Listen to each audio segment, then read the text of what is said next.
It was a joyous occasion for the class of 1951. Many hadn't seen each other for a long, long time. Here when we were undergraduates, and then through the years, even though we don't see each other for a period of time, when you get back together, you get friends that you didn't even know were friends, and it just grows, and how important it is to remain in touch with each other and in touch with the Academy. Visually, the Academy has not changed so much. Some new or refurbished statuary can be observed as one strolls around the campus. The crosswalk, where Dr. Chase gave many demerits for walking on the grass, is still there, although the scofflaw individuals won, since the path is now paved. But wander a bit afield from the main campus, and one enormous change is about to occur: construction of the Snyder Center, thanks to the generous support of Class of '56 member Steve Snyder. Many spoke of the significance of the center to Andover, and of course, it brought back many personal memories. And I believe that this program, this building that we're putting up today, and what I hope will be a continued refreshing of our athletic facilities along with our athletic program, will really stand for Andover saying that we see athletics as being a crucial part. All of us coming to Andover started a new chapter in our lives. We'll bring Andover's athletic facilities up to the same excellent level as our academic programs. Thank you.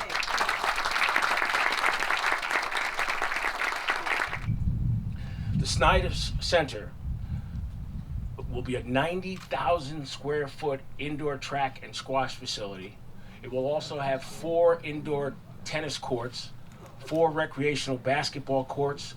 It will have multi-purpose rooms, some of those rooms that will look out over our Phelps Stadium in glass windows. It will allow our students to participate in all types of activities, not just the formal athletics, but to play and to rumble and dance and Zumba and step aerobic and fence and drumline and all the other wonderful activities that our kids do. Having not stood out here for many, many years, and I have to tell you, it feels fantastic. It's a totally different stadium than it was before, and really a beautiful one. And just standing here is thrilling. More importantly, the football and the coach that we had, Steve Sirota, made a tremendous difference in all the players' lives. Steve Sirota, he was not only a football coach, but he taught a whole bunch of lessons in life and sportsmanship and how to get back up again when you got knocked down. One is reminded by Bob Doran's presence that so many of Andover's resources stem from the generosity of its graduates. For example, Class of '51 can take pride in his generosity toward the Addison Gallery. For a variety of reasons, we will be now gifting works of art that we've collected over a long period of time. So really, the Addison is in good hands and all the students are very, very fortunate. Many of our classmates have accomplished so much. Given today's concern over national security, we should note the work of one of our classmates, Tony DuPont, whom we interviewed at his home in Vermont. Tony worked on vertical takeoff and landing craft and helped direct the eventual launching of satellites to places like the Moon, Jupiter, and Mars. The main thing was what they called in those days the aerospace plane. And that was an airplane that took off from a standard runway and flew into space and unloaded its cargo like the space shuttle does, and then came back and landed. You could refuel it, kick the tires, and go again. But Andover taught you how to cope. There's some things that are fascinating that like I went to the astronomy lecture. We didn't have a telescope in those days, and for the kids to discover potential new planets or something, you know, as a high school student, that would be out of sight. I'd been all over that. In conversations with Andover administrators and teachers, one was also reminded of the heritage and idealism of the school. which marked us indelibly through the years. Locke Rush spoke about his ancestry and takes Andover back to its roots in the Revolutionary War and the establishment of Non Sibi as a school credo and motto. We grew up in Philadelphia. The person you're talking about is my great-great-great-grandfather, Dr. Benjamin Rush, who was a signer of the Declaration of Independence. And at that time, in the late early 1800s, the preeminent physician in Philadelphia. He founded Dickinson College, and he based a lot of his thoughts and the idea that moral virtue should be the basis of education. And that's how Dickinson was formed. The thing that really got me about Benjamin Rush was when he was dying and only had a few minutes left, his son was by his bedside, and he his son lifted him up to speak. He was very hoarse, apparently, and he said, "Son, be indulgent to the poor," and then he died. So here was this man with all these amazing things. The list of what he accomplished was huge, but that always sticks in my mind as being the most important. The motto, non sibi, not for oneself, is the key. And I found here, and also with Andover, that the kindness is done with the individual student by faculty and house-masters was really extraordinary. For a place that could be so impersonal, it was very, very personal and intimate here. It's quite a hard tradition to carry for a number of years, a couple of hundred years, so it's quite extraordinary that this still exists and exists as strongly as it does now. Our class president, Doc Castle, remembering his time at Andover, spoke about the impact the school had upon him. Class vice president, Cappy Capelson, had similar memories. And what did Andover mean to us? I thought about Ozzy's questions, and I didn't answer the questionnaire, Ozzy. My answer really is pretty simple, and I know this is the answer that a couple of people in this room will give, too, is that Andover very simply just changed my life entirely and set the stage for everything that came afterward. The one thing that has stayed with me is the idea of service to the community, service to others. And I have continued in my life from the beginning to now in engaging in the community in every way that I possibly could. This place just made a huge impression on all of us and really did make a difference. I know the world is changing. Is the academy changing? From the report this morning, obviously it is. And from what you tell me about the project going on in the library, it absolutely is. Yeah. And what do you think, looking back on our class back in 1951 when we graduated, and what's your feelings about things? Well, my feeling, that interesting. Everything I think, it's very emotional when I think about PA. It's the most formative part of my life, I believe strongly. I was very young when I came here, and it lasted 4 years. Took 4 years and 2 summers to get through. I think there's a passion that is pretty consistent all through our class. A great deal of loyalty and a great deal of respect, particularly in retrospect. Yeah. Are you optimistic about the future, though? I am, because I don't want to be otherwise. Yeah, right. That's a good thought, And what do you think is going to happen? Is it... You're talking about the world unto itself? Yeah, well, with Andover, as far as Andover. And... I think Andover is going to have a bigger place in this world every year from this point forward. Yeah. It's a leadership role. Yeah.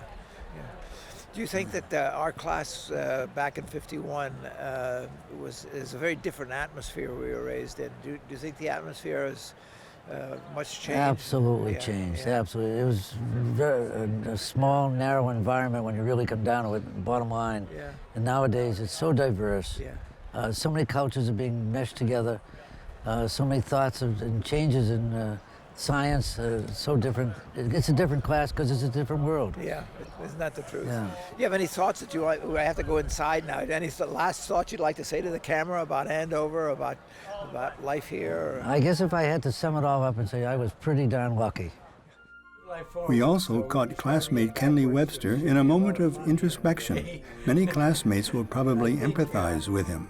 The most important thing for me to point out is that I think about it is how the earlier part of life impacted or didn't impact on the later part. Now, it was very clear to me that I was not certain as I came into Andover as an upper middler what I wanted to do with my life. That was not a question.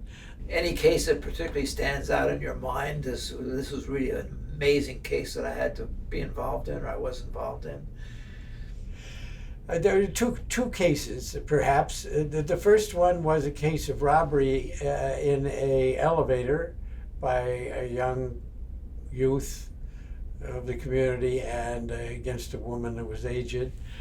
I was convinced that I could win that case. I was also convinced that he was not guilty of robbery. Second was I had a case involving a rape. It was not brutal, but it was rough and injurious to the woman. Andover prepared you in one way. It demanded dedication. And that was something I'm sure that not everybody who came to Andover understood, and few could really achieve great success even with great dedication, but they weren't going to achieve it without it. In the course of the reunion, participants had the opportunity to meet together to reminisce about old times. Well, so I through the fog, go to college, writing everything. We were impressed by an introduction to two student leaders of the Movie Makers Club, and pleased to admit that they contributed some valuable clips to this film. But I think the competition comes from everybody's so used to being the best of the best at their old school, and then they get here, and it's impossible to be the best of the best here because everybody is the best of the best here. So it's kind of coming to terms with the fact that it's not going to come easily. It's like it's going to be a challenge, and you got to work. And even like if you work hard, you won't make it to the best. It's definitely hard to come to terms with. Film is what I want to do as a career, and I think part of my decision to do that was definitely like shaped by being here in Andover. What I find the most fun is that every day is so unique and so exciting that there's just something cool going on basically all the time here, and I just love that. It makes it really exciting to wake up to. It's like, what's going to happen today? This made us particularly conscious of further developments in the arts. Changes wrought since 1951 in the music department are truly inspiring. Our classes meet down here to do compositions on our computers as well as studying.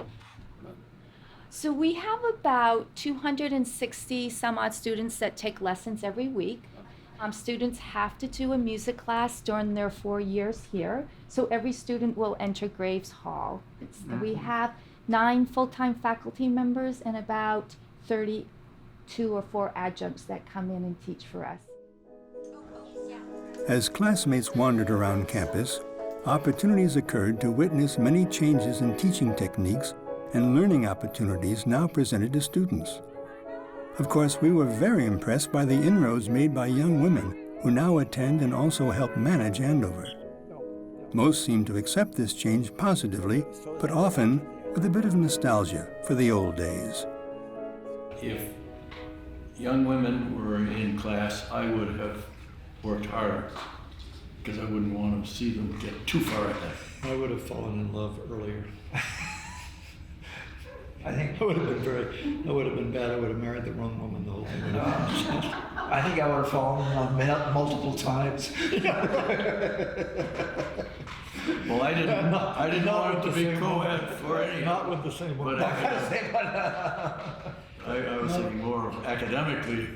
Yeah. No, I mean, the reality is, I mean, my reaction, I'm sure, I think would be the reaction of most people. The place is unbelievable. Yeah. I mean, it really is unbelievable. The plant, the beauty of the plant, the power of the plant, I'm talking about the physical, is awesome.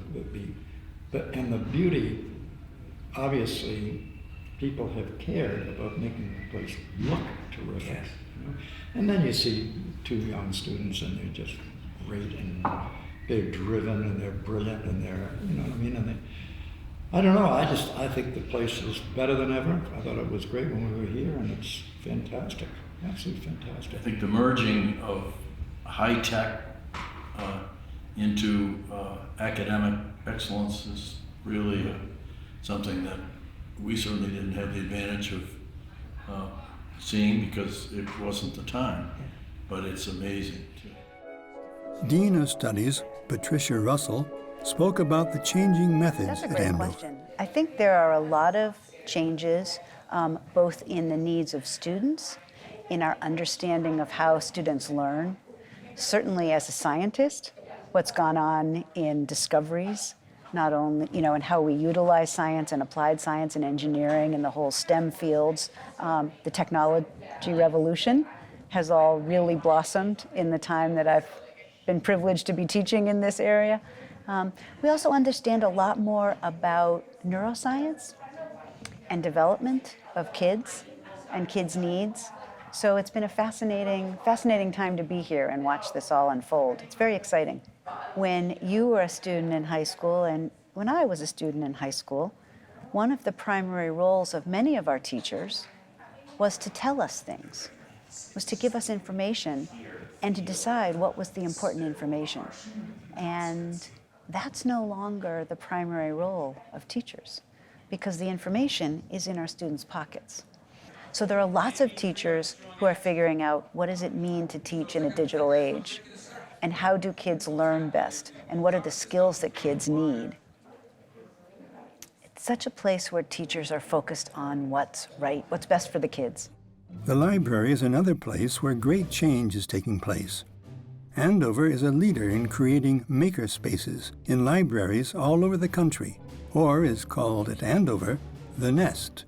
Maker spaces are emerging spaces. A lot of libraries are looking at them as new ways to engage users and students, and essentially what they are rooms equipped to build ideas and to share ideas. And those ideas might be things between a group of students or just one student. They can come down here and build a quick prototype of that idea and share it with their friends and maybe grab a bunch of feedback or information about that prototype and then go back to the 3D printer and build that whole prototype all over again with that feedback included. Makerspaces have all kinds of equipment where you can build a prototype. And a prototype's just a lightweight first version of an idea. There's so many tools at the disposal of these students to take what they're learning in the classroom and actually apply it towards doing something. And as Steve Jobs said, poke the world. And that's entirely possible and made possible by a space like this. So we run a speaker series called Nested, where we invite alumni back, and usually in the zone of science, art, technology, design, or other, and share their experiences with students and share what they've learned. And this is incredibly powerful to a lot of students here because they can see how others have taken this rich Phillips Academy experience and used it out in the real world. 3D printers. Is everybody here familiar with 3D printers? A few.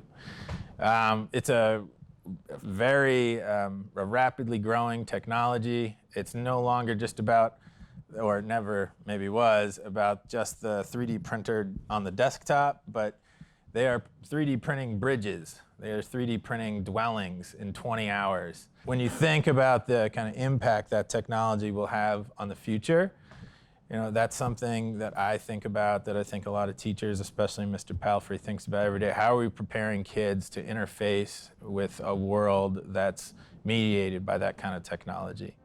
Our class is offering support as Andover students working within the Nest seek to provide a 3D printed prosthetic foot to a seriously disabled young man in remote Mongolia. It is interesting how many foreign students come to the United States nowadays. At the 2016 Andover Summer Session, more than a quarter of the foreign students are from mainland China, Hong Kong, and Taiwan. During school year 2015 to 16, Andover had foreign students from 44 countries, constituting 10% of its student body. Headmaster Palfrey spoke eloquently of what Andover is all about. I believe in academic excellence very deeply. I believe in sporting excellence. I believe in excellence in the arts, and we aspire to that, and we encourage kids to it. And I think Andover continues to stand for the best, and kids opt in to a school where they do a huge amount of homework every night, and that's good, and our standards are high. But we also say you can do that and have wellness as part of your life. We don't equate academic excellence with the amount of homework you've done. I actually think it's about the depth of analysis you do. It's about the depth of the engagement you have with the material. It's your ability afterwards to solve a problem. For young people who are coming at age 13 or 14 and leaving when they're 17 or 18, the kind of development that's going on, the engagement that we all have in their lives, the type of learning that they're doing, which of course has to do with Latin and Greek, and of course it has to do with US history, and of course it has to do with mathematics and with English and so forth. But the kind of learning that they're doing and growing is really an amazing thing to observe. So we've got kids from very, very poorest backgrounds to the very, very wealthiest backgrounds, and everybody in between. And what's wonderful, I think, is the reach into the middle class and the lower middle class and the wealthiest kids in the world. And it's no longer some kids of color who are less well off and a bunch of white kids who are most well off. In fact, some of the wealthiest kids in the school are not white kids. And you've got a really interesting mix, I think. And for these kids, I think they are learning about life through this form of diversity. I think it's very positive. It comes with its challenges. You're living with somebody who came from a very different background. One of the collaborations we have through a new research institute called the Tang Institute is a collaboration with an online platform called Khan Academy. Yes. So our math teachers, when you were students here, were making problems and actually writing the textbooks that you probably learned from famously. Now, when they write those problems, instead of putting them in a textbook, we now put them on the internet with Khan Academy. And there are now 1 million people a month are using our teaching materials from mathematics through the Khan Academy. And those are people all over the world.